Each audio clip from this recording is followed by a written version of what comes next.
بسم اللہ الرحمن الرحیم۔ السلام علیکم سامعین، کاشان بصیرت کا یوٹیوب چینل اور ہم مل کر پڑھ رہے ہیں کتاب جس کا نام ہے معانی الاخبار اور جس کے مصنف ہیں شیخ صدوق رحمۃ اللہ۔ یہ ہے ریڈنگ کا پارٹ نمبر 16 اور میں ساتھ ساتھ بتاتی چلوں کہ ہم نے جو لاسٹ پارٹ میں یعنی کہ پارٹ نمبر 15 میں جو باب جس کو پڑھنے کا آغاز کیا تھا، باب 32 تو مکمل کر لیا تھا، اور پھر اس کے بعد ہم نے باب 31 اس کو 33 کو پڑھنے کا آغاز کیا تھا، اور جو 33 کا باب تھا اس میں اس کا عنوان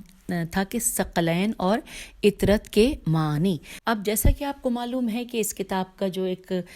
طرز یوں سمجھ لیجیے مخاطب ہے، یعنی کس طرز سے ہم تک وہ پہنچتے، اس میں یہ ہے کہ ہر عنوان کو، ہر باب کا جس کا عنوان ہے اس کے متعلق جو ہمیں بتایا گیا ہے وہ اسی طرح پوائنٹ وائز بتایا جاتا ہے۔ پہلے نمبر پہ ہم نے پڑھ لیا تھا، دوسرے نمبر پہ جو تفصیلات ہیں وہ بھی جان لی تھیں، تیسری اور چوتھی بھی پڑھ لی تھیں، اور ہم اس کے بعد پھر ہم نے 5ویں بھی پڑھ لی تھی۔ 5ویں مکمل نہیں کی تھی۔ جب ہم 5ویں جو پوائنٹ پڑھنے گئے تھے کہ جو آغاز ہوا تھا، یاد کیجئے کہ جس میں لکھا تھا کہ ہم سے بیان کیا احمد بن حسن قطان نے، اور یہ ہوتے ہوتے جب ہم سارے یہ حوالے بتانے کے بعد پہنچے تھے تو وہاں پر اس میں لکھا تھا کہ آپ سے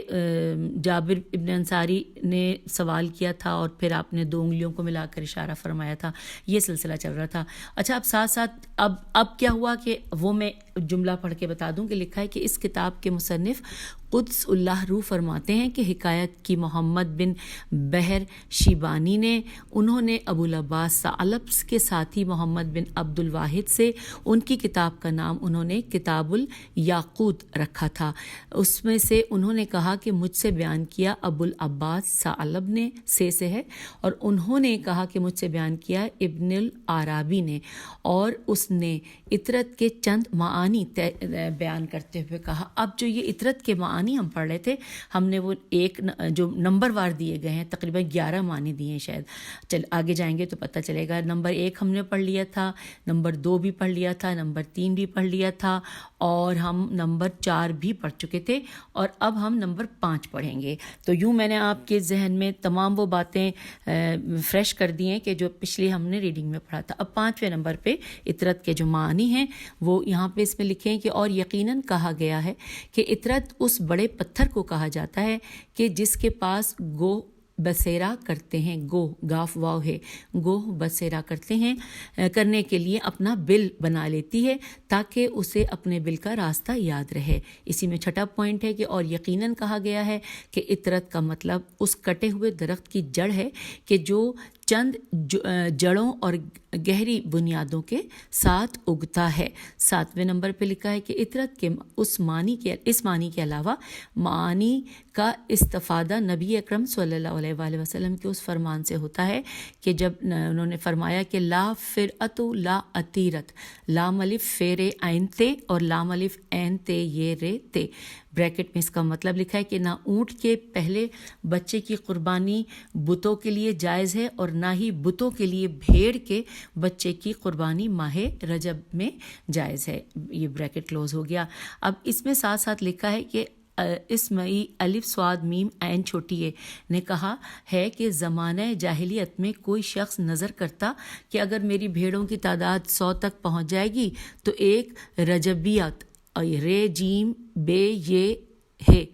رجبیہ کا ورڈ انورٹڈ کاما میں ہے، اور ساتھ ہی لکھا ہے اگلا عطائرہ عین تے الف حمزہ رے ہے، اور یہ بھی انورٹڈ کاما میں لکھا ہے۔ تو لکھا ہے کہ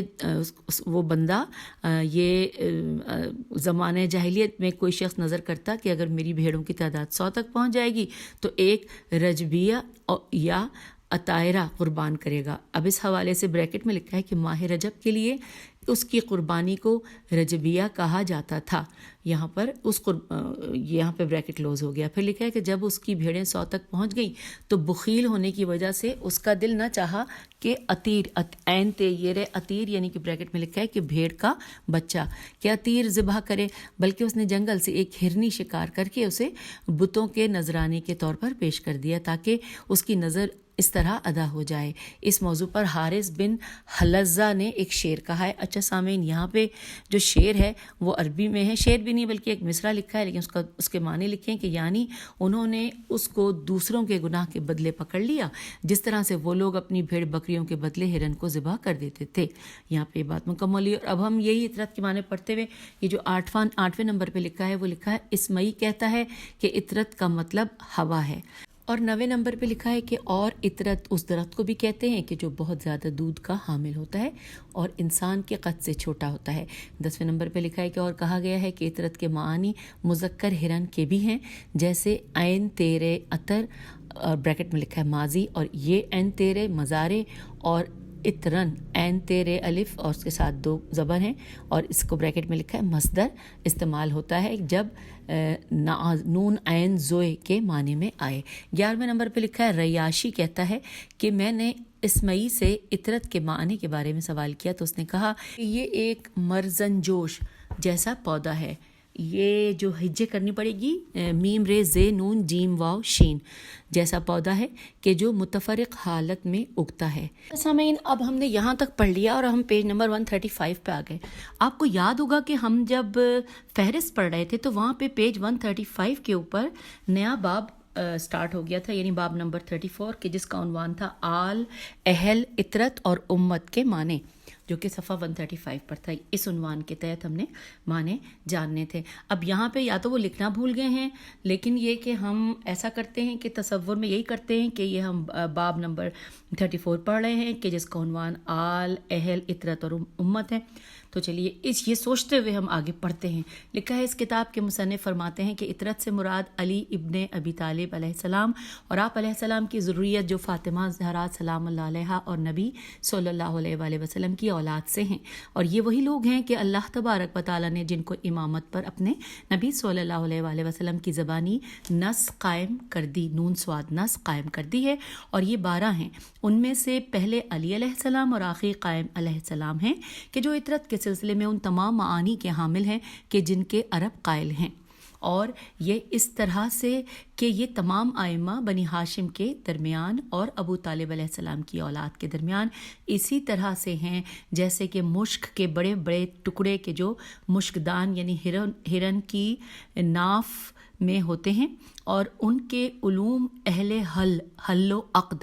ہے، لام پہ تشدید ہے، حل و عقد، اور اس کے بارے میں بریکٹ میں لکھا ہے دانشوروں کے نزدیک بریکٹ کلوز، تو حل و عقد خوشگوار ہیں۔ یہ وہی درخت ہیں کہ جس کے بارے میں رسول خدا صلی اللہ علیہ وآلہ وسلم کے مطابق اس کی جڑ اور امیر المومنین اس کا تنا ہے۔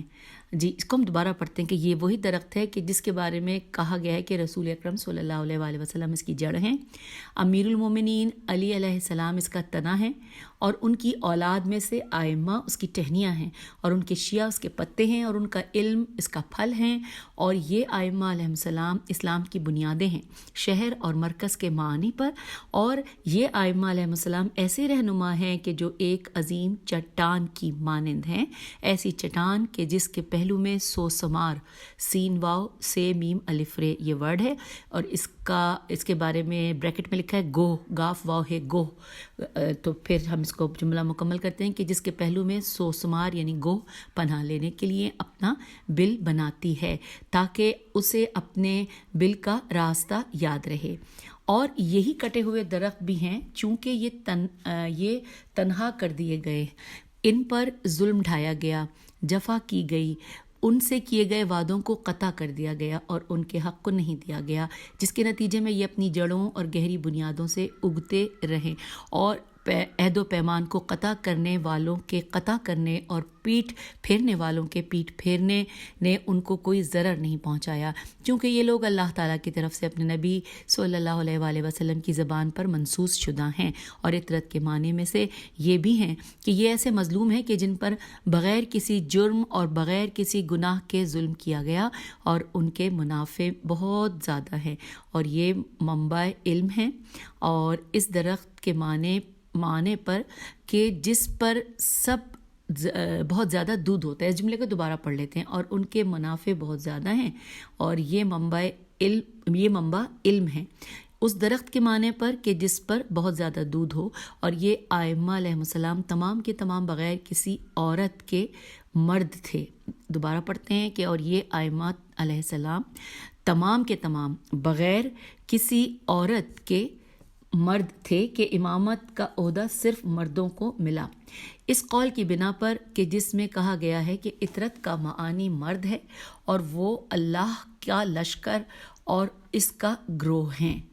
تو پھر لکھا ہے کہ آگے یعنی پیج 136 پہ ہم آ گئے، یہاں پہ لکھا ہے کہ میں نے عرض کیا کہ اہل سے کون مراد ہیں، تو آپ علیہ السلام نے فرمایا کہ آئمہ علیہ السلام۔ راوی کہتا ہے کہ میں نے عرض کیا کہ اللہ کے فرمان، یہ جو اللہ کا فرمان ہے جو کہ سورہ مومن کی آیت نمبر 46 ہے، ترجمہ کہ فرشتوں کو حکم ہوگا کہ فرعون والوں کو بدترین عذاب کی منزلوں میں داخل کرو۔ سورہ مومن کی آیت 46 کا ترجمہ پڑھا تو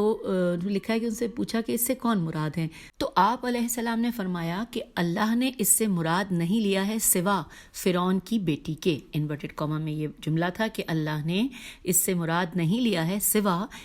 فرعون کی بیٹی کے۔ اور اب اگلے پیراگراف میں لکھا ہے کہ ہم سے بیان کیا میرے والد نے، اور انہوں نے کہا کہ ہم سے بیان کیا سعد بن عبداللہ نے، انہوں نے کہا کہ ہم سے بیان کیا احمد بن محمد بن عیسیٰ نے، انہوں نے حسن بن علی بن فضال سے، انہوں نے علی بن ابی حمزہ سے، اور انہوں نے ابو بصیر سے، انہوں نے کہا کہ میں نے ابو عبداللہ امام جعفر صادق علیہ السلام سے عرض کیا آل محمد صلی اللہ علیہ وآلہ وسلم کون ہے، تو آپ علیہ السلام نے فرمایا کہ آپ صلی اللہ علیہ وآلہ وسلم کی ذریت۔ پس میں نے عرض کیا کہ اہل بیت علیہ السلام کون ہیں، تو آپ نے فرمایا کہ آئمہ جو کہ اوصیاء ہیں، اور پھر میں نے عرض کیا کہ اطرت سے کون مراد ہیں، تو آپ علیہ السلام نے فرمایا کہ اصحاب ابا عین بے الف اور حمزہ،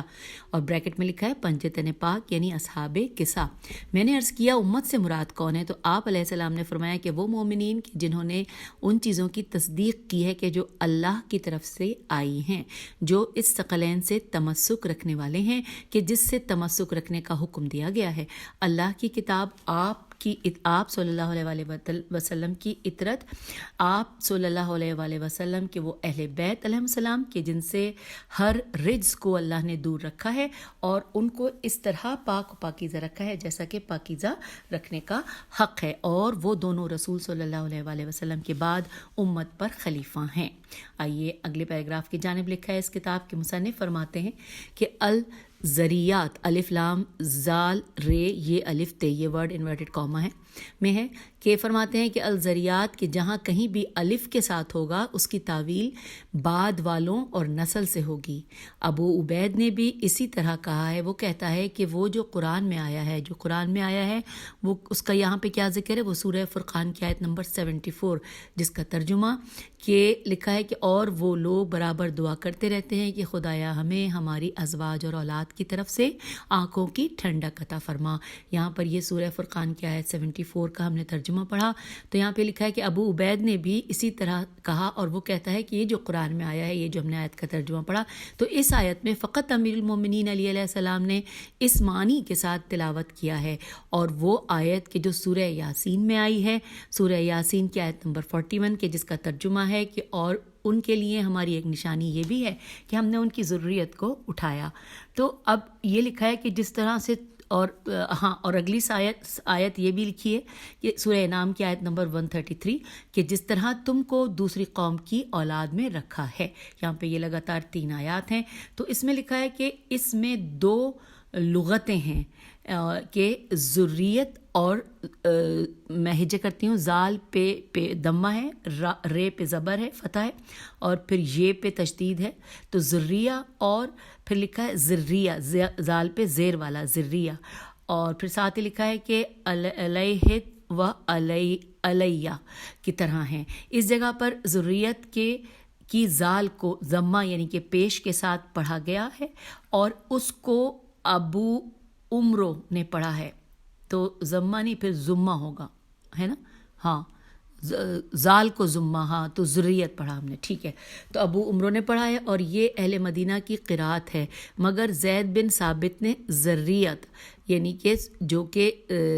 زبر فتح کے ساتھ ہے، تو لکھا ہے کہ سورہ بنی اسرائیل کی آیت نمبر 3 میں اس کو ذریت زال کے کسرہ کے ساتھ پڑھا ہے، اور مجاہد نے اللہ تعالیٰ کے قول، جو اللہ کا قول سورہ یونس کی آیت نمبر 83 میں ہے، ترجمہ کہ مگر ان کی قوم کی ایک نسل۔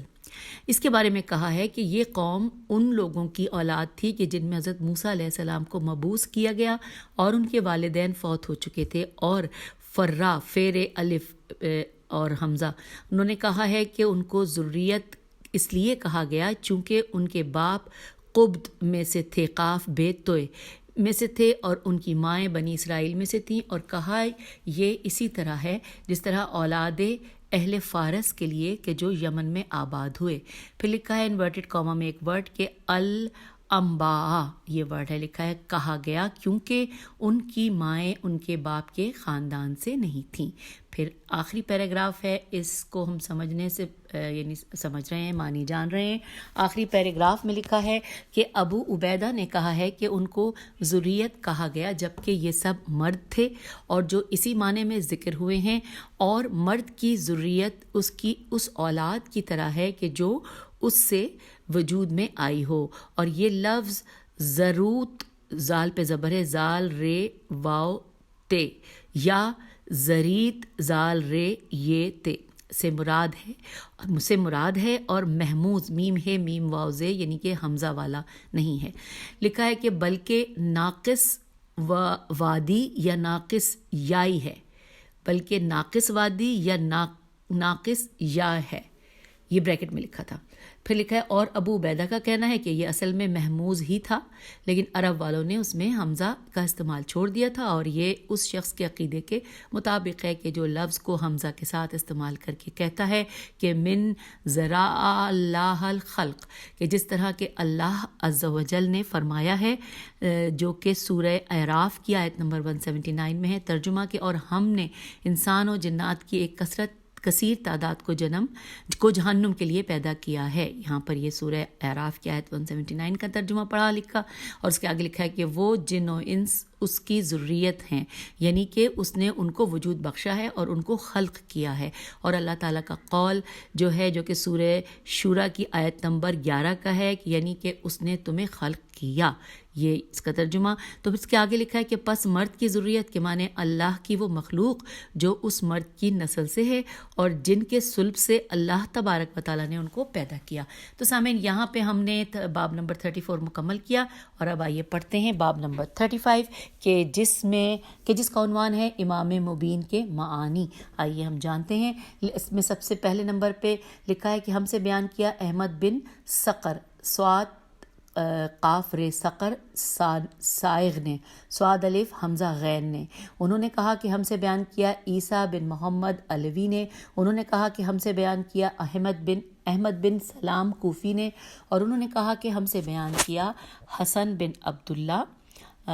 الواحد نے، اور انہوں نے کہا کہ ہم سے بیان کیا حارث بن حسن نے۔ انہوں نے کہا کہ ہم سے بیان کیا احمد بن اسماعیل بن صدقہ نے، اور انہوں نے ابو جارود سے، انہوں نے ابو جعفر امام محمد بن علی الباقر علیہ السلام سے، آپ علیہ السلام نے اپنے پدر بزرگوار علیہ السلام سے، آپ علیہ السلام نے اپنے پدر بزرگوار علیہ السلام سے، کہ آپ علیہ السلام نے ارشاد فرمایا کہ انورٹڈ کاما کہ جب یہ آیت رسول اللہ صلی اللہ علیہ وآلہ وسلم پر نازل ہوئی، کہ جو آیت تھی یہ سورہ یاسین کی آیت نمبر 12 ترجمہ، کہ اور ہم نے ہر شے کو ایک روشن امام میں جمع کر دیا ہے، یہ یہاں پہ ترجمہ مکمل ہوا۔ لکھا ہے کہ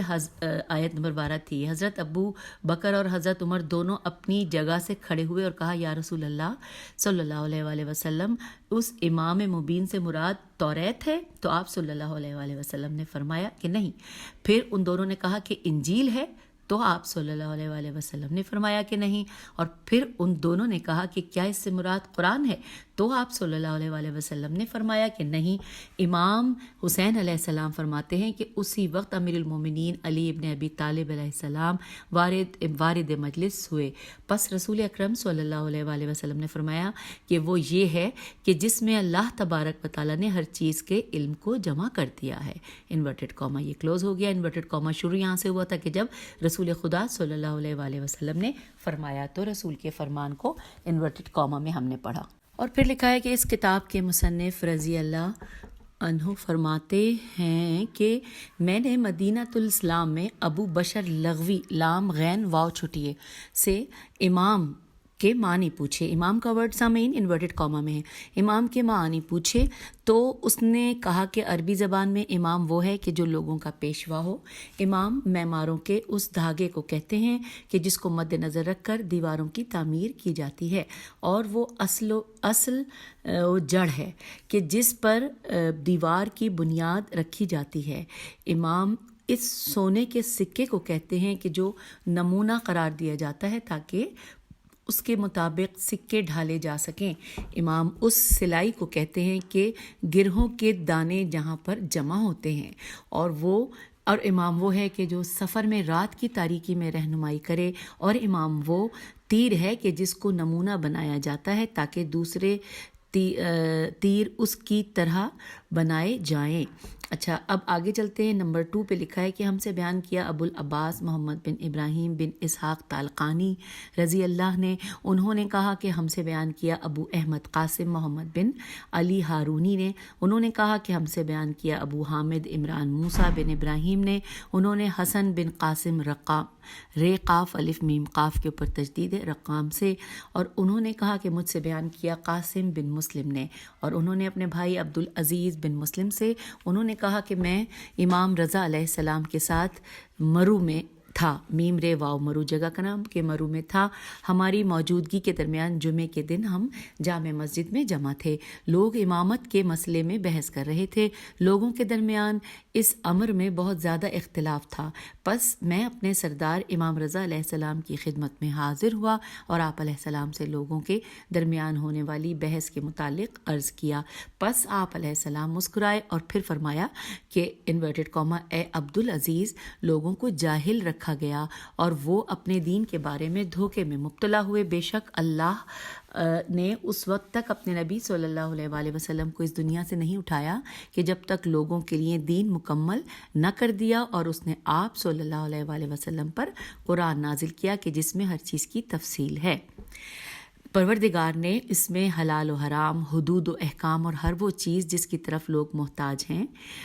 مکمل طور سے بیان کر دی ہے. پس اللہ نے فرمایا، سورہ انعام کی آیت نمبر 38 ترجمہ، کہ ہم نے کتاب میں کسی شے کے بیان میں کوئی کمی نہیں کی ہے.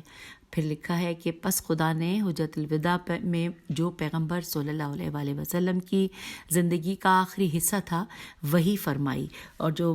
وہی فرمائی گئی اس کے الفاظ ہیں سورہ مائدہ کی آیت نمبر 3 ترجمہ، کہ اور اپنی نعمتوں کو تمام کر دیا ہے اور تمہارے لیے دین اسلام کو پسندیدہ بنا دیا ہے. یہ ترجمہ ہم نے پڑھا سورہ مائدہ کی آیت نمبر 3 کا. پس آپ صلی اللہ علیہ وآلہ وسلم دنیا سے تشریف نہ لے گئے مگر یہ کہ آپ صلی اللہ علیہ وآلہ وسلم نے امت کے لیے دین کے دستور کو بیان کر دیا، ان کے حق میں ان کے راستے کو واضح کر دیا، ان کو راہ حق پر لا کر چھوڑ دیا، اور ان کے لیے علی علیہ السلام کو علم یعنی بریکٹ میں لکھا ہے نشانی اور امام کے طور پر معین فرما دیا، اور ایسی کوئی چیز نہیں چھوڑی کہ جس کی طرف امت محتاج ہو کر ہو مگر یہ کہ اس کو بیان کر دیا. پس اس نے یہ عقیدہ بنایا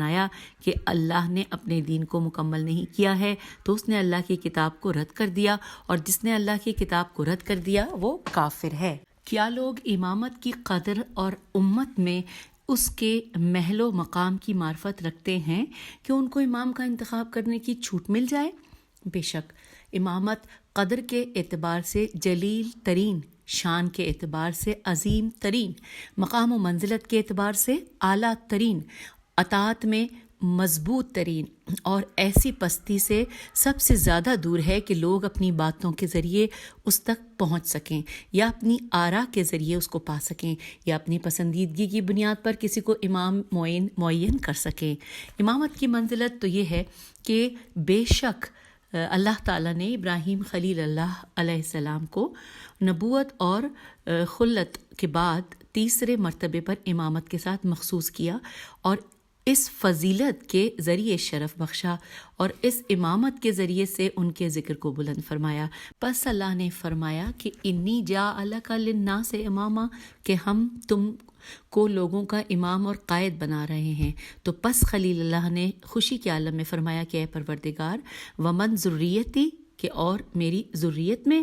تو اللہ تبارک و تعالیٰ نے فرمایا لا ینال احد الظالمین، کہ یہ عہدہ امامت عہدہ امامت ظالمین تک نہیں جائے گا. یہاں پر یہ لکھا ہے سورہ بقرہ کی آیت نمبر 124 کا یہ ترجمہ تھا جو ہم نے پڑھا. پھر لکھا ہے اس آیت نے یوم قیامت تک ہر ظالم کی امامت کو باطل قرار دے دیا ہے اور یہ امامت برگزیدہ بندوں کی قرار پائی ہے. پھر اللہ تعالیٰ نے ابراہیم علیہ السلام کو یہ شرف بخشا کہ امامت کو ان کی ذریت میں سے برگزیدہ اور پاکیزہ لوگوں میں قرار دیا. پس پروردگار نے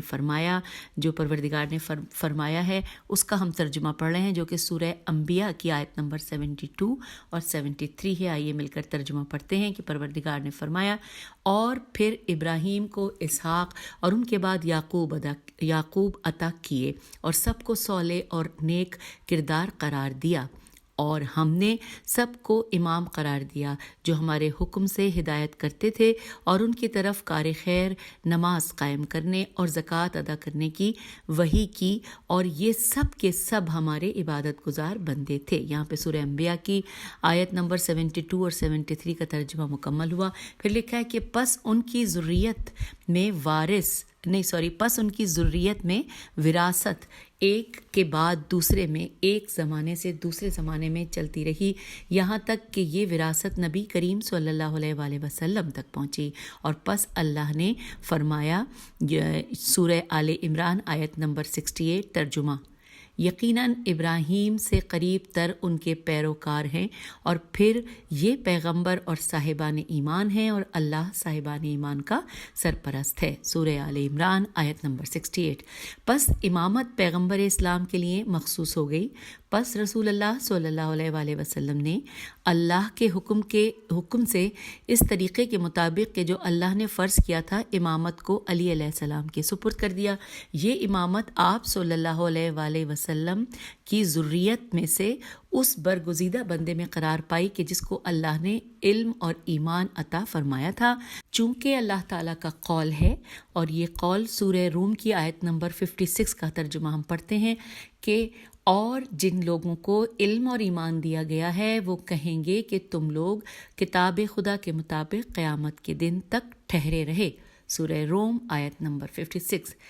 پھر لکھا ہے کہ اور قیامت تک یہ امامت اولاد علی علیہ السلام میں مخصوص ہے چونکہ محمد صلی اللہ علیہ وآلہ وسلم کے بعد کوئی نبی نہیں ہے. پس کہاں سے ان جاہلوں نے خود سے چن لیا ہے؟ بے شک امامت مقام انبیاء ہے اور وراثت اوصیاء ہے. بے شک امامت خلافت الہی اور خلافت رسول صلی اللہ علیہ وآلہ وسلم ہے اور امیر المومنین علیہ السلام کا منصب ہے اور حسن علیہ السلام اور حسین علیہ السلام کا ورثہ ہے چونکہ اللہ کا قول ہے. یہ سورہ روم آیت نمبر 56 ترجمہ کہ اور جن لوگوں کو علم اور ایمان دیا گیا ہے وہ کہیں گے. یہاں پر سورہ روم کا یہ آیت 56 کا ہم نے ترجمہ پڑھا. بے شک امامت دین کی لگام ہے، مسلمانوں کا نظام ہے،